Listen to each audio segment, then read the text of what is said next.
So we see, we already, I mean, even if they're not actual descriptions, at least the social imagination that we find in this text is one in which these different groups live. And local histories of Kasbahs like Begram list the names of the mohallas, Khatrana, Bhatpura, Miantola, Kazipura, Saidwara, and so on, and convey a sense of the diverse population and activities. So Purab was interesting for me, so to choose it as a place to work on, because it had no court, because it was a region of very early Islamic conquest in the 11th and 12th centuries. And the Kasbahs, so that I focused on, were garrisons and trademarks along trade routes that went all the way from Bengal to Delhi and then to Afghanistan or to Agra and south to Gujarat. And what did they trade? Horses, precious stones, slaves, perfumes, fine cloth. And they were also administrative and religious outposts of the North Indian sultanates, and that's why I edited the book on after Timur, because again, everybody starts with the Mughals, but actually before the Mughals, a lot of sort of North Indian literary culture had already been established. So Daud's Chandayan is written in the Sultanate period. And as many of you know, Muslim religious service families receive lands as grants in aid to support themselves and to populate, develop, and control the territory. And just to complete the sort of a sort of historical and social sense of this area, from the time of the Sultanates throughout the Mughal period, the Kasbahs were surrounded by a countryside largely controlled by armed chieftain landlords in their mud forts. Hindu as well as Afghan and Turkic chieftains provided military labor to a succession of rulers, from the sultans to the Mughal and later to the East India Company. Purbia soldier cultivators, here is an illustration of a later Chandayan manuscript of some of these, what I can imagine, these Purbia farmer soldiers, fought all the way to Malwa in Gujarat and remained famous until 1857. Muslim rural chieftains, also called Rajas, were ethnically and linguistically diverse: Turk, Afghan, Mughal, and Indian. And while as Hindu chieftains, according to their own narratives, remained largely mobile until the 17th century. In other words, they couldn't have a kind of retained hold over a homeland. And also, unlike the Rajputs further west, Purbia Rajputs were not co-opted into the Mughal Empire. They didn't become Mansabdars.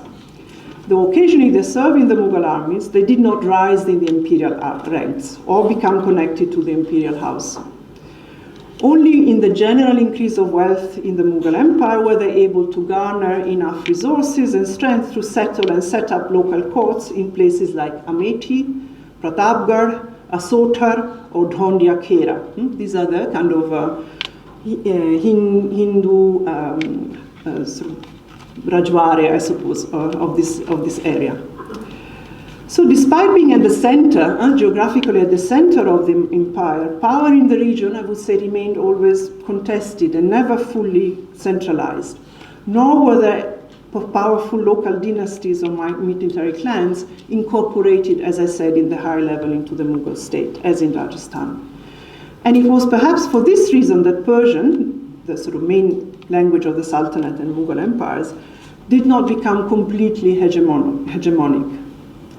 From the point of view of modern literary histories, so it may seem paradoxical that it was Sufis who first composed the first literary text in Eastern Hindi, in Abadi or Turbi, in the late 14th century, and it was sultans, their local notables, or Mughal grantees who first patronized local Brajbhasha poets, like Narhari or Gang in the 16th century. Towns, ahatas, melas, these were spaces for recitation and performance. Again, Daud writes about Govar, Barua Ram Ramayanu Kahi, Gavahi Geet Nach Bhala Karahi, Gavahi Geet O Kahi Pawara, Nat Nachhi or Bajhi Tala.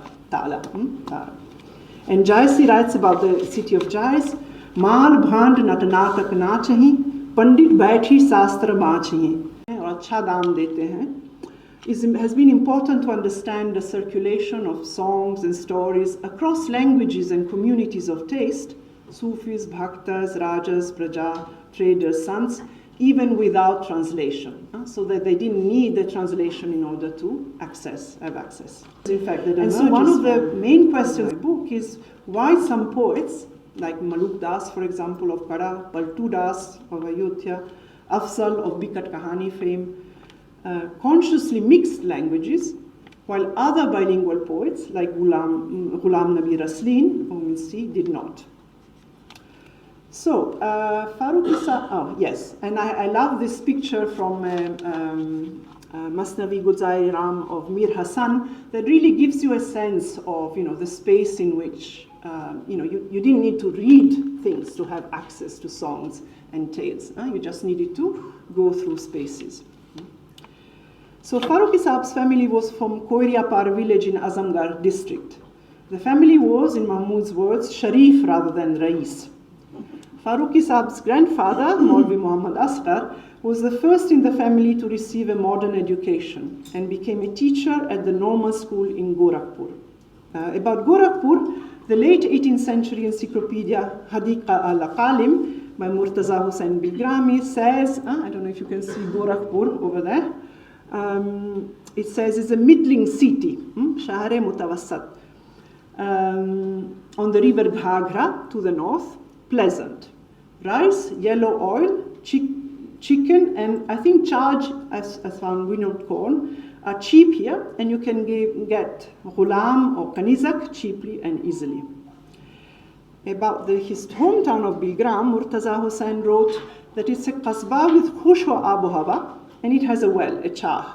If you drink its water for 4 days, your voice and appearance will improve.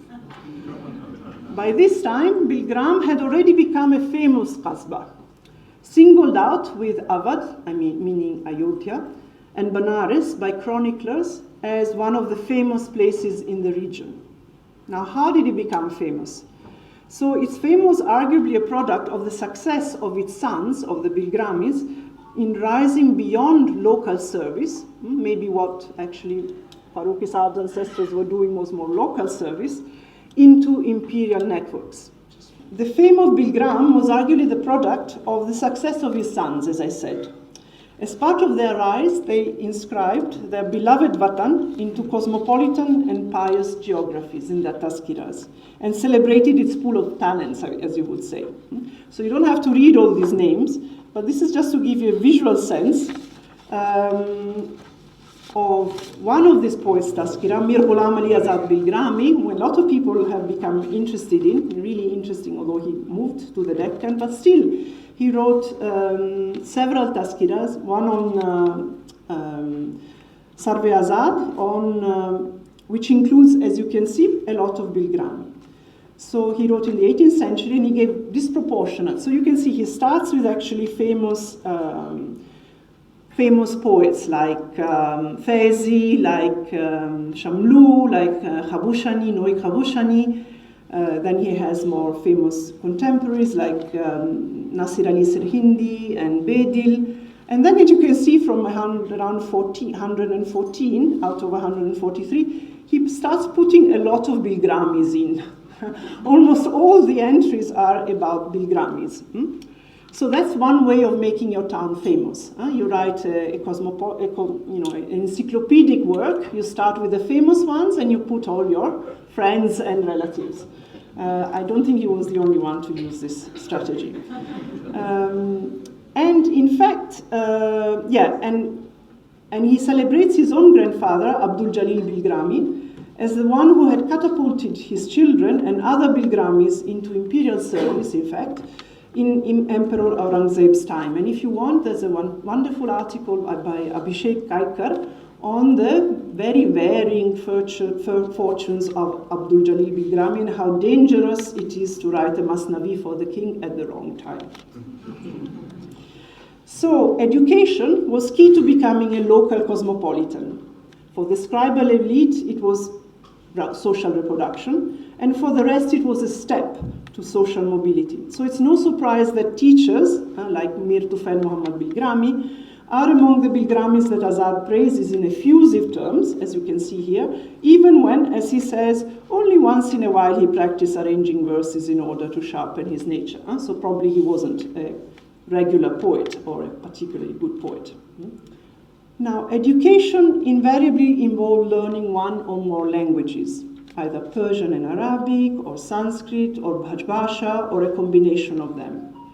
This in turn involved memorizing verses, and again, this is, I think, important for me to sort of bear in mind, that made the poetic rhythms. So typically, if you learn the language, then you would learn literary books, or memorize verses. And so those made the poetic rhythms and repertoire of images and tropes of those languages part of one's body. So in his letters home, Azad's grandfather Abdul Jalil, who had trained in all the sciences and was fluent in Persian, Turki, and Arabic, he had learned the whole Arabic Qamus dictionary by heart, urged his son to study Arabic hard, and was delighted when his son wrote to him that he had been able to cite an Arabic verse at the right moment, extempore. So several writers interestingly distinguish between studying and strolling. About his grandfather, Abdul Jalil, Azad wrote that, he had learned all this, he had, ingested the Arabic dictionary, but his lofty status was too high for him to put his lips to the trifling talk of Hindi poetic themes. Labba turahate, shairi e sima manzumate Hindi mikeshi, and contaminate his muhtat tongue with unnecessary chit-chat. But occasionally, if he sought to cure his jigger when it got too hot, he would listen to Hindi. So, a pastime. And about himself, as you can see, Azad confessed that in fact, he became a big poet and writer in Arabic, as well as, in fact, perhaps more Arabic than Persian. I'm as acquainted with Arabic as with Persian and Hindi languages, and I drink of all the three cups as much as I can. But for Arabic and Persian, I trained in Sukhan for a long time and nourished Parvardam in the bosom of thought, the tender shoots of meaning. Norasani mani, or which can also mean the nine rasas. Though I did not have the opportunity to train in Hindi poetry, Mashke Sukhan Hindi, and I could not conquer the green pastures of this dominion, I had plenty of opportunities to hear the melodies. Listening rather than necessarily studying or reading, an ample chance to savor the sugar cellars of this land of flowers. Now, the funny thing is that on the Hindi side, you could say, an author of I call it a courtly katha, it's a kind of very riti penkatha romance in Awadhi, Puhakar, Rasaratan from 1618, also tell us that he trained to be a professional kayast. He studied Sanskrit authors. He names Valmiki, Kalidasa, Bana, Sriharsha, Devadandi, Bhanudatta, Udayana, and Chand Bardai, also, interestingly, and reflected on prosody and the various poetic forms. Chanda, Vanda, Pingala, Prabhanda, Vahurupa, Vicharana. But he also strolled through Persian poetry and recited Persian verses. Parsya Kavya Puniser Vidhi, Najman Asar Avyat Kahiya. So, Ser, Najman, Nazma, Sar, Sher in Abyat, Bet, Abyat. So, strolling, Ser, metaphors of scent, flowers, bees, hearing melodies, savoring the taste of scent of poetry, all suggest, of course, poetic appreciation, but also a less systematic literary training. And in some cases, as we could see with Azad Bilgrami about his grandfather, a kind of a hierarchy between poetic languages. And to come back to my first question, were Faruqi Saab's ancestors low cosmopolitans who trained in Farsi and at least some Arabic, but also strolled into Hindi in any way? Did they watch and listen to performances of tales and geet or not? I don't know. Now, this leads me to the other questions. Why did Rekhta or Urdu poetry emerge in northern India so late, only in the 18th century? Was it really because Farsi was so widely, if not universally, understood? Azad Bilgrami's Tazkira Sarvi Azad, the freestanding cypress, offers another explanation, I think. It's pretty unique among Persian tazkiras, which usually deal only with Persian, in that it includes a whole separate chapters on the poets of Bilgram who also wrote in Hindi. And as you can see, the poets of Bilgram who wrote in Hindi who were also Saids or Sheikhs. Actually, there were other poets of Bilgram who wrote in Hindi who are not included in the tazkira. But in fact, we hear from a local, we learn from a local history, Tarikh-e-Bilgram, of Ghasita Rai and Rai Har Prashad, who interestingly were clearly, Alimana and Shairana. And also that he says that they knew thousands of Persian and Arabic verses by heart. So it went from both sides. And in fact, Shivshin Singh Sengar, the writer of the first, you could say, Hindi tazkira, writes that Harivansh Mishra Bilgrami was in fact the one who taught Hindi poetry to Azad's grandfather, Abdul Jalil. There's really very little mention of him, and they are not named as poets of Hindi in the tazkira. This is to say that, every time you think, oh wow, this is a wonderful, complete work, you always have to think that something is bound to be excluded, and who is excluded and what is excluded. And I have to also acknowledge my debt to the pioneering scholarship of Dr. Shailesh Zaidi for his work on these Bilgrami poets. Now, what is particularly interesting, and I find it very interesting, I'm not sure if you will, but actually what you see is that not just you have several poets, Persian, Farsi-done poets of Bilgram who write in Hindi, but that actually you can see a whole range of tastes. So you start with Sheikh Shah Muhammad Farmuli, who was actually an Amir of Islam Shah Suri. The history of Afsane Shahan says that Islam Shah kept himself surrounded by accomplished scholars and poets like Manjhan, the author of Madhumalti, Shah Muhammad Farmuli and his younger brother, and other scholars and poets, and poems in Arabic, Persian, and Hindi were recited. So he's a kind of almost like a link to the previous, to the Sultanate period, although Azad mentions him in connection with Akbar. Actually, maybe I can go through to him directly. Farmuli's poetry seems to have been of a kind of popular type. And in fact, it's kind of linked to a local story about his love for the quick-tongued local girl Champa. Farmuli on horseback notices her wearing a black thread around her arm. He pointed at the ornament, this is Azad telling us, and says, "How pretty, it's a bhawar sitting on a lotus." And for his Persian readers, Azad explains that the bhawar is what they call a black bee, and the kawal is a nilufar. He compared the black silk to the black bee and the arm to a red lotus, which is commonly used in Hindi Mauzunan metrical poetry, and the love, ishq, of the black bee for the lotus is established among the connoisseurs of Hindi, like the nightingale for the rose in Persian. And with flowery language, Champa answered, "It's not a bhawar, it's a gobarband, a black bee that comes out of cow dung." So Champa boldly corrects and cheekily corrects Shah Farmuli, who may perhaps be hinting that he himself is a bhawara, I don't know. She suggests an even more earthy insect, or perhaps insults him, and a more precise word. Impressed, Shah Farmuli carries Champa off and they live happily together, engaging in poetic repartees. And here is one verse that incorporates Champa's name, which can also be read as flower-like, lamp or light. Man patanga piri piri pare, Champa rupa tuvajoti, Ratanadeep mukh jagmagay, Puki marahi sat soti. Round and round your light it flitters, my heart, Champa, a moth. Your face like gem glitters, like a wicked wife, my heart puffs up in smoke.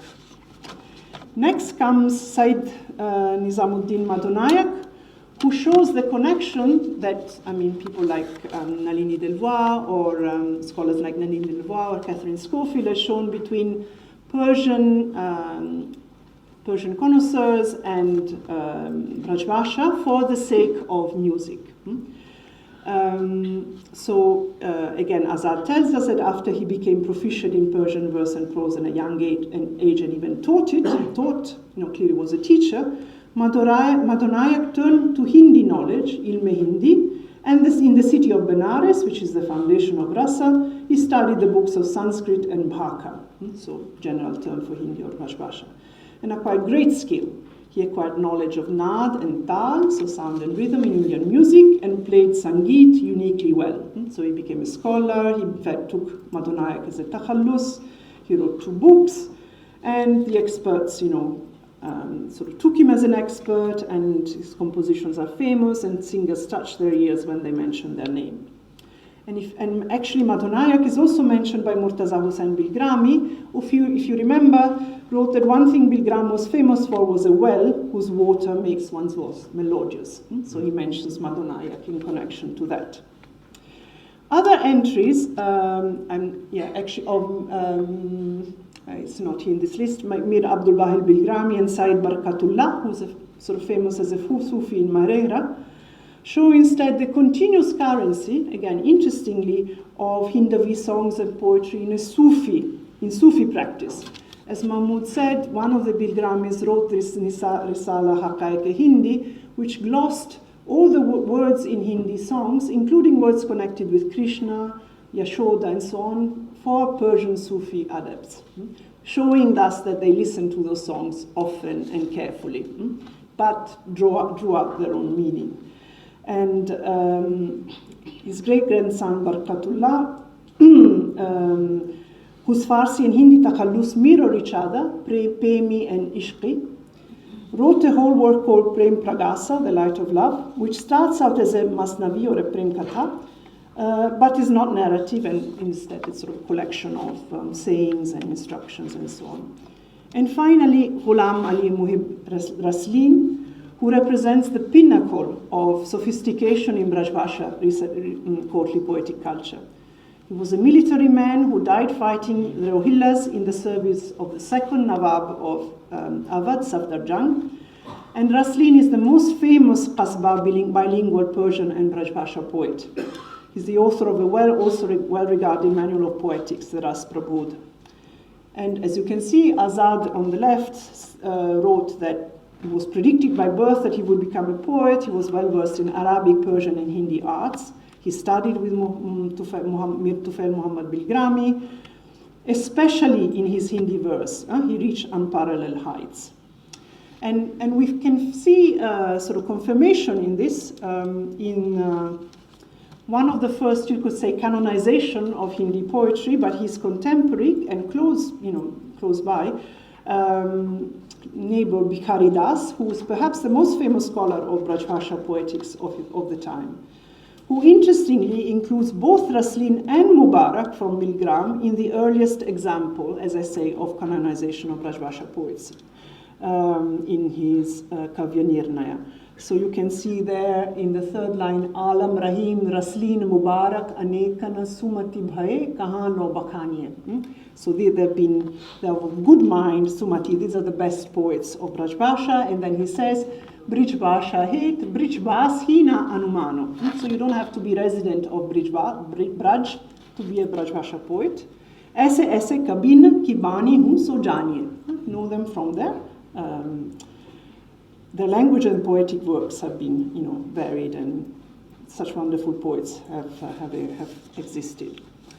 At the end, and you can see that, this is one example of his, of Raslin's, Kabita Mutafarriq, so sort of stray Kabita, which is a praise of Ganga. So he can do that. He can do a praise of Ganga in sort of pure Brajbasha terms. Vishnu ju ke pagte nikasa sabusis basi bhagirat tapte kripa kari jahan pe. So he can do that. But he can also do At the end of the section of Azad's selection of Raslin Hindi verses, Azad Bilgrami specifically quotes two descriptions of the heroine in the Rekhta language and the verson of a rubai, so quatrain AABA. The first reads, and it's this one, Sakia or Swakia. As bas ke haya dost hai, wo maya naz. And here you feel, okay, this is more, we are coming towards it. Huh? We are coming towards Urdu. As bas ke haya dost hai, wo maya naz. इस तरह सो है इसके सुखान का अंदाज खामे की ज़बान सो जो निकलते हैं हुरूफ पर कन तलक नहीं पहुंचती आवाज़. So, here we find the kind of experimental accommodation that Heidi Powers found in the Kishanga poet Prince Nagridas. So the grammar is largely Khadiboli, it's not Brajbhasha. इस तरह सो है इसके सुखन का अंदाज. You have very few Persian compounds in Isafat forms, hayadost, mayanas. But the vocabulary is much more Persianite than in Raslin's other Brajbhasha poems.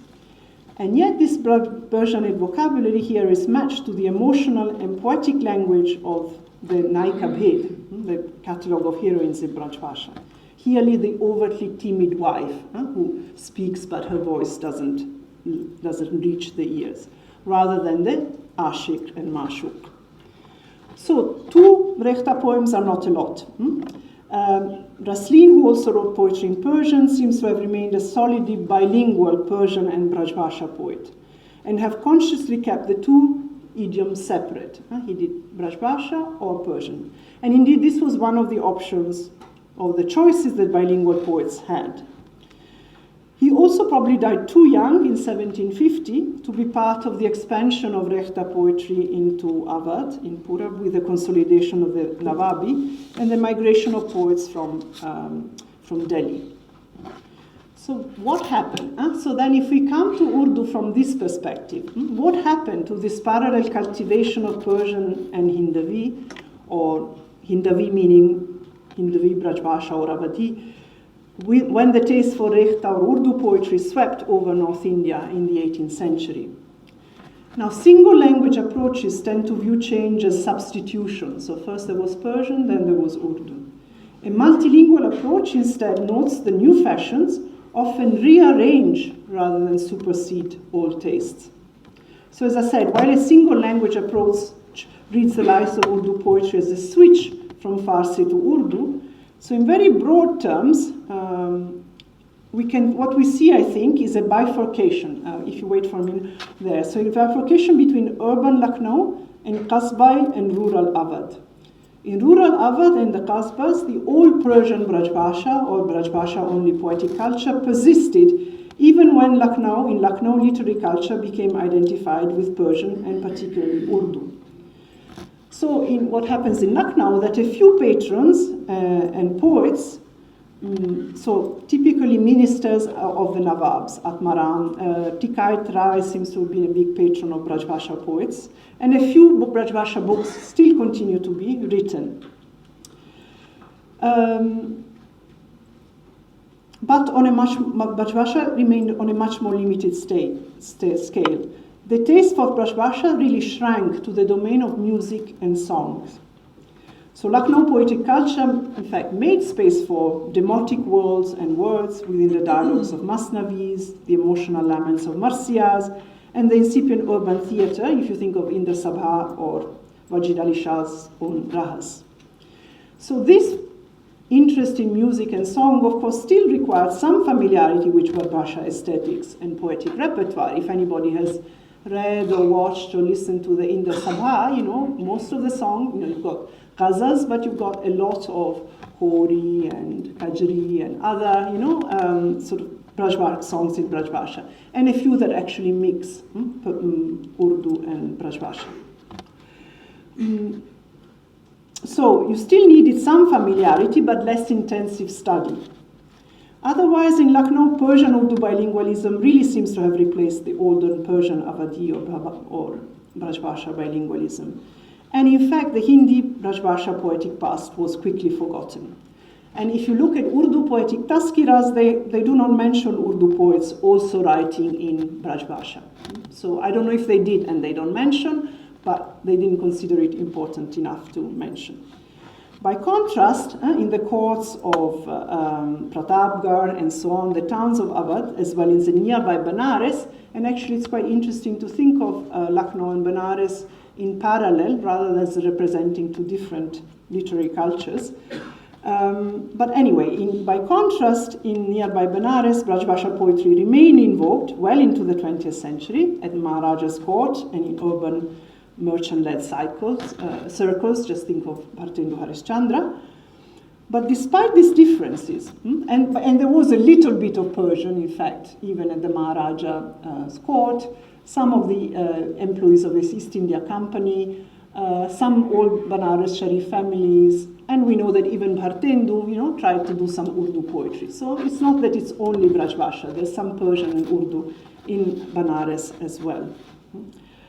So despite these differences, a multilingual approach then can highlight the commonalities between the courtly and public culture in Lucknow and Benares in the 19th century, where I think one of the most important genres was the song in both cities. And also it alerts us to continuities in multilingual education, taste, and poetic practices, despite the real and epistemic shift with colonialism. So in fact, it's interesting that if you read Persian Taskira of Benares of the early 19th century, a lot of the Persian poets mentioned there are Norasan. They've just come into Benares after it's come under East India Company control. So, to conclude, the lack of centralization and the Qasba-rural dynamics make Purab an ideal standpoint to observe how literature works on the ground in a multilingual, multi-ethnic, multi-religious society. Unlike imperial or other courts, where the elite courtly culture becomes synonymous with culture at large. So what Akbar likes or what Shah Jahan likes becomes culture. Today, because of Faruq Sahab, I focus on Farsidan Qasba literati, their multilingual education and range of tastes. In my book, East of Delhi, I also explore San poets like Maluk Das, the Sufi poets of Awadhi Prem Kathas or romances, and the circulations of Prem Kathas across languages and communities of taste. So, for me, the literary history of Purab needs to be told as a story of several parallel and overlapping processes. So rather than taking languages as your subject, you think of space and you think of people. What did people know? What did they have studied? But also where did they stroll? What did they have access to? Whether they mention it or not. And as you can see, then it's in effect, we know about some parts better than others. I'm still looking for, how did Sanskrit transmission continue to happen so that when Braj Bhasha poetry, becomes a thing, you have all these Sanskrit-trained poets who can do their Naika Bhed and they can clearly know Sanskrit like Puhakar. But there's less work being done on Sanskrit, Sanskrit training and culture outside the court or outside the city of Benares, for example. So in the book, I approach the emergence and consolidation of both Hindi and Urdu as two separate languages from this earlier perspective.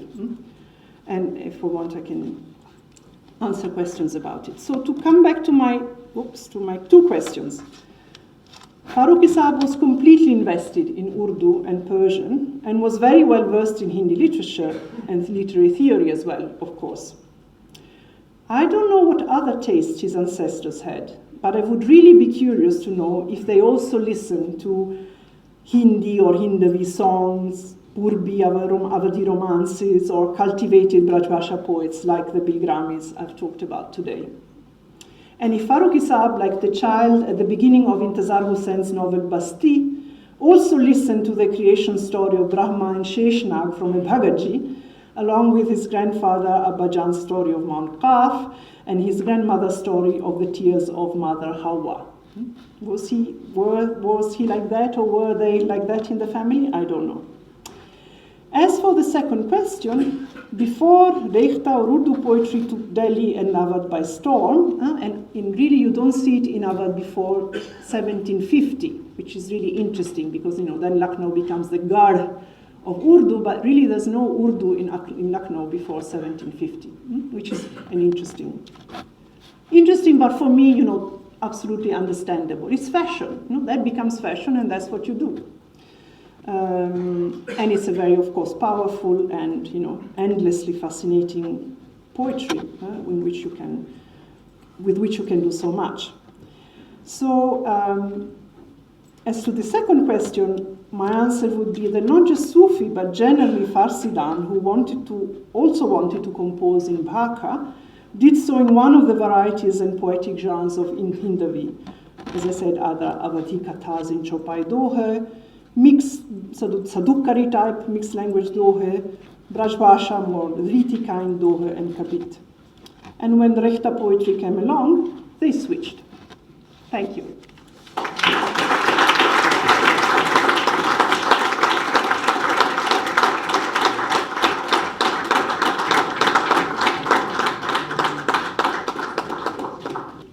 Friends,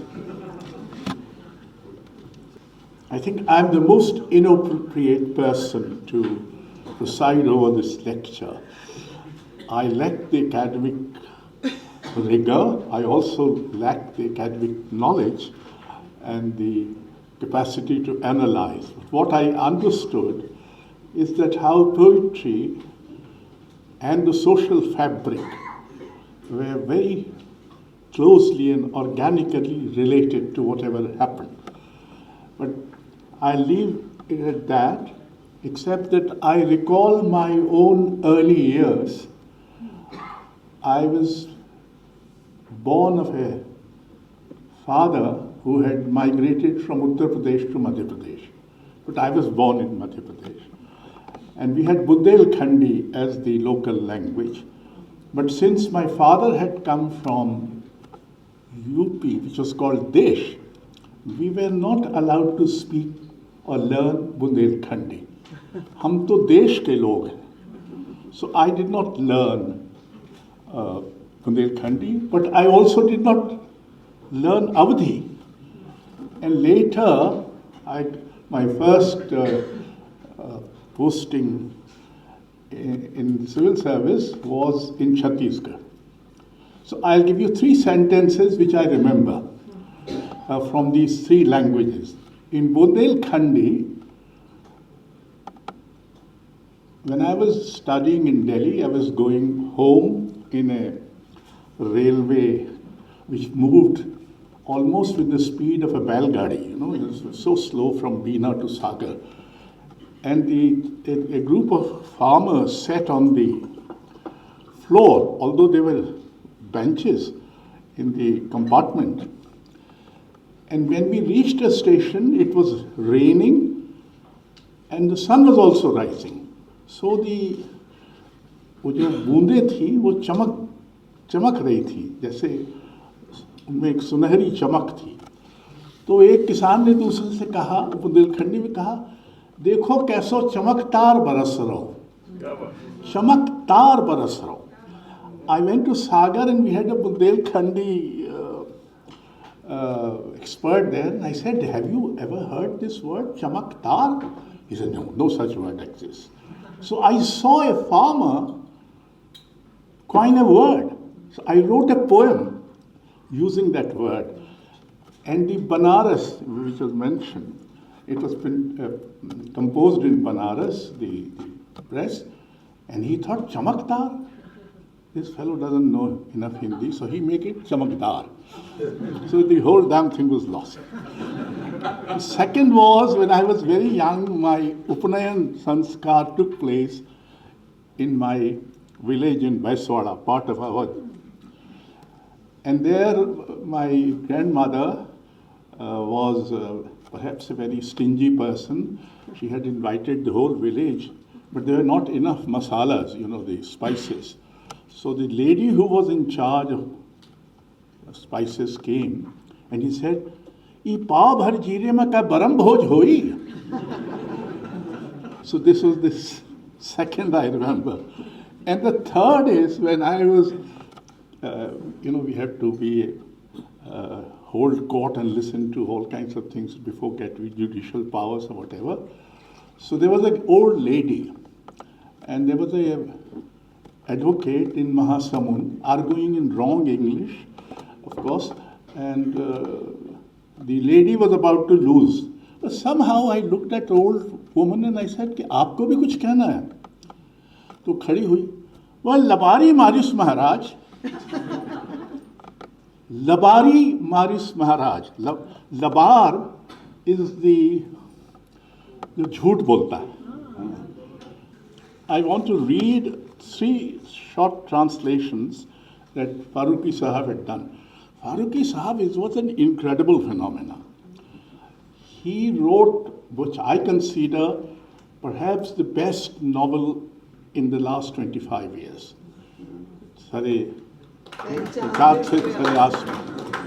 And he wrote the most fantastic critical book in 4 volumes, I think, on Mir. Incidentally, Ghulam Muhammad Sheikh का भी एक exhibition हुआ था जिसका title था कारवां, और उन्हीं दिनों मीर की सारी कविताएं हिंदी में पहली बार पूरी छपी. तो मैं उसको पलट रहा था, मुझे उसमें एक शेर मिल गया. अब पहला मिसरा तो मुझे याद नहीं है, आलम के साथ क्यों न जाएं हम मीर, ऐसा कुछ है. आलम तो कारवां है और हम कारवानियां. Look at the coinage that he has done. आलम तो कारवान है, हम कारवानियां. पबहरा. The only text, no, not this. Be content and live happy, for it's only a week away. For me, the future when you will be past. And the Khayyam. The mysteries of eternity without beginning. You know not, nor do I. The text of this riddle you read not, nor do I. All our exchanges of I and you are from behind a veil. When the veil is lifted, you are not, nor am I. Wow. So, there was another one which I seem to have lost. Anyway. So friends, what we have heard is that, and the facts and the which we brought to our notice are really not part of our academic analysis, etc. The remarkable thing about our Hindi-Urdu academics is that whatever may be the new discoveries, and we may be aware of them, we never make use of them to amend our views or to expand our analysis. We acknowledge that this is very good work being done. I recently have acquired a series of books run by non-Indian scholars on various aspects of, and they all are telling you how wrong your impressions about Hindi, Urdu literature, literary heritage, etc. But no असर उसको जरा नहीं होता. I have also been wondering, how is it कि हिंदी पे जो काम हुआ है वो ज़्यादातर विदुषियों ने किया है. ये ससुरे मर्द क्यों नहीं कर पाए? I mean, मतलब she is one of the best scholars we have. उसके पहले इटली से Mariola Afridi, and there are several others, which are all women. It is surprising that they have penetrated into this rather masculine, well-protected world. There are very few women yet you cited, no? And yet our own scholars have not been able to do it.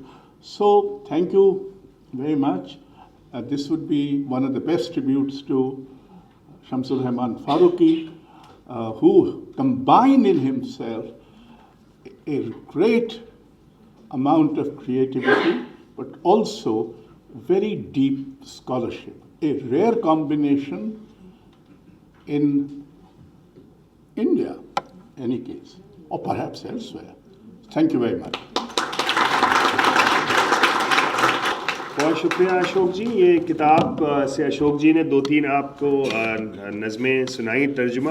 میں چاہوں گا کہ ہمارے disperse ہونے سے پہلے 12 ہم کو فارسی کا بھی تھوڑا اس کا ذائقہ دے دیں, تو فارسی اوریجنل اور ٹرانسلیشن ساتھ میں ہم سنیں, پھر ہم اس شام کو اختتام کی طرف لے چلیں. تو پہلے یہ بتاؤ یہاں فارسی جاننے والے کتنے لوگ ہیں تاکہ I can get away with few mistakes. Mahfooz بھائی بیٹھے وہ کچھ کہیں گے نہیں, محفوظ تو خیر ہمارے کیمپ میں رہیں گے میرے خیال سے. He will not give out the let out the cat of the bag.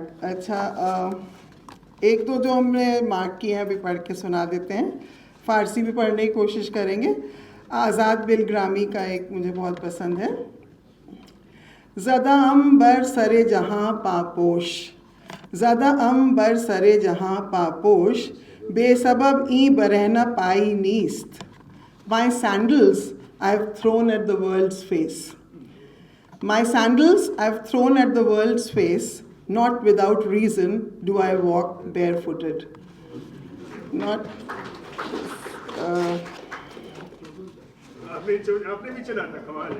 آپ نے چنا تھا یہ, لیکن کھو گیا.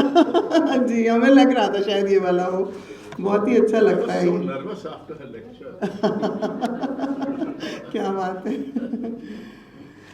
یگانہ بودن و یکتا شدن ز چشم آموز, یگانہ بودن و یکتا شدن ز چشم آموز, کہ ہر دو چشم جدا و جدا نمی نگرد. Learn from the eyes how to be the same and different. Learn from the eyes how to be the same and different. The two are apart and yet they see eye to eye.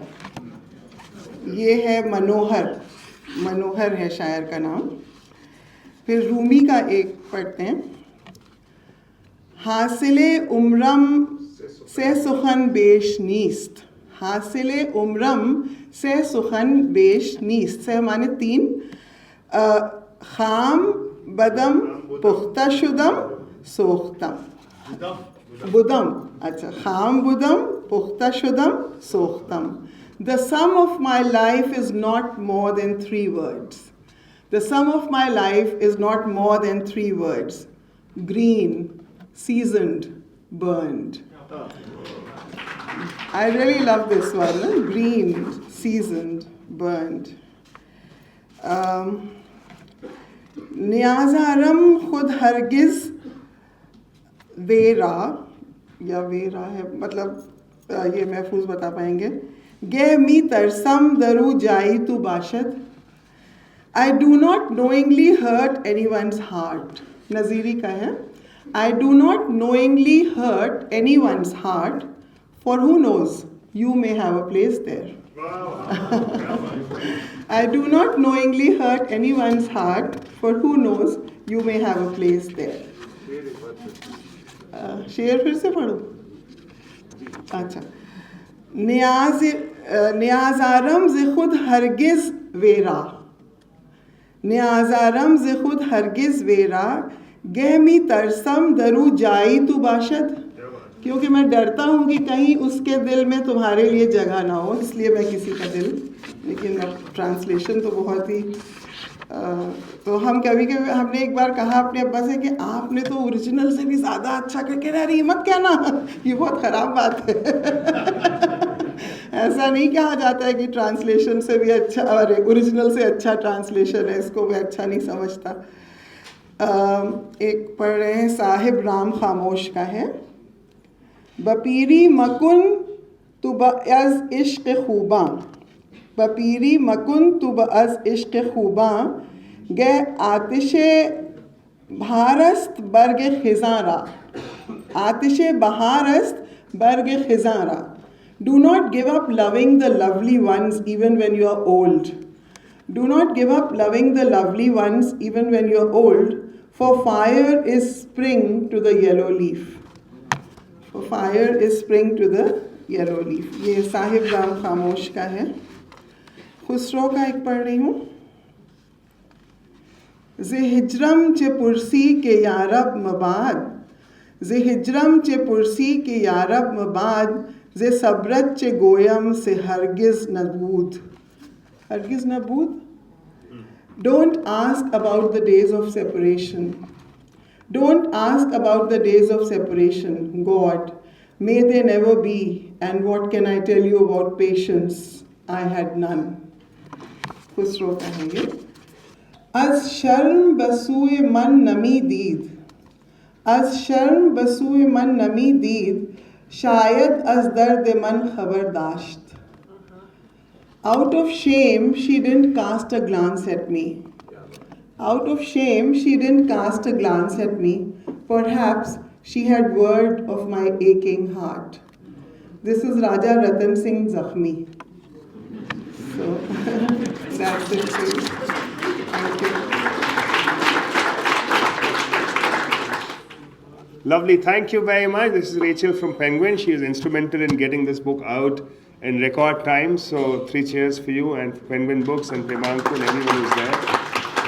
And اظہار عالم صاحب یہاں تشریف رکھتے ہیں ارشیا publications کے. اظہار عالم صاحب ہیں باہر ہیں یا چلے گئے یا تشریف لائیے. اظہار صاحب انہوں نے بڑے ابو کی یہ کتاب جو ہے ابھی حال میں چھاپی ہے، اور ان کی اور کچھ کتابیں پہلے چھاپی تھیں داستان ابی حمزہ کی. اور ایم آر پبلیکیشن سے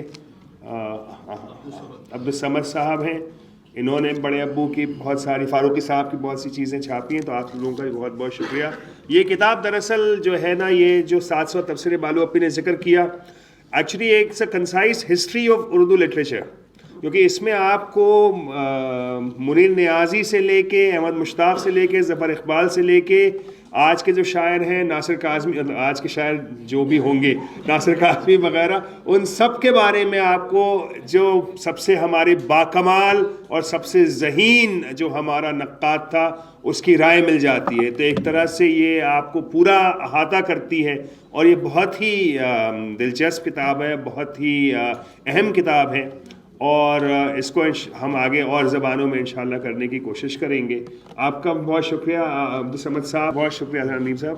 تو اگلے سال ہم پھر ملیں گے ساتھیوں. انڈیا ہیبیٹیٹ سینٹر کا بہت شکریہ، بہت شکریہ کتاب کے پبلشرز کا، عبدالصمد صاحب کا، اشوک جی کا، فرانچیسکا آپ کا بہت بہت شکریہ. انہوں نے جو باتیں کہی ہیں، اشوک جی نے جیسا کہا، امید ہے اردو ہندی والے انہیں ساتھ میں لیں گے، ورنہ وہ کہیں گے، وہ کہتے ہیں کہا کریں لندن میں، ہم کو کیا کرنا، ہم تو یہاں بیٹھے ہیں. تو اور آپ سب لوگوں کا بہت شکریہ. اگلے سال ہم پھر جمع ہوں گے، اور امید ہے کچھ اور کتابیں جو فاروقی صاحب کی ہیں پائپ لائن میں ہیں، ان کو ہم دوبارہ چھاپ کے اگلے سال اس لیکچر میں کسی بہت دلچسپ مقرر کو لے کے کسی اور موضوع پہ جو فاروقی صاحب سے تعلق رکھتا ہے آپ کے سامنے حاضر ہوں گے. بہت بہت شکریہ.